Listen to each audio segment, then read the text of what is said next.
बिस्मिल्लाहिर्रहमानिर्रहीम, अस्सलाम वालेकुम। वेलकम टू माय चैनल को सब्जेक्ट लेक्चर्स बाय मैसेज। आज के इस वीडियो में पंजाब यूनिवर्सिटी की एक अपडेट आप लोगों के साथ शेयर की जाएगी कि बीए, बीएससी, एडीबी जो एसोसिएट डिग्री प्रोग्राम है उसकी सिंगल फ़ीस के साथ जो लास्ट डेट थी वो एक्सटेंड कर दी गई है। आपके सामने पंजाब यूनिवर्सिटी का नोटिफिकेशन है, इसमें आप देख सकते हैं कि एसोसिएट डिग्री इन आर्ट्स और साइंस की जो सिंगल फ़ीस के साथ जो लास्ट डेट है वो 22 मई 2023 है।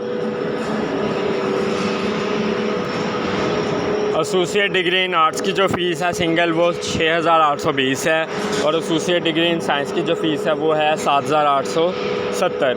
इसी तरह एसोसिएट डिग्री इन आर्ट्स की जो डबल फ़ीस है वो है 13640 और एसोसिएट डिग्री इन साइंस की जो डबल फ़ीस है वो है 15740। तो जो स्टूडेंट्स अपना बीए, बीएससी का एडमिशन सिंगल फ़ीस के साथ भिजवाना चाहते थे वो अपना admission as soon as possible भिजवा दें, क्योंकि इसकी जो लास्ट डेट है वो 22 मई 2023 है। फर्दर अपडेट्स के लिए चैनल को सब्सक्राइब कर लें। Thank you so much.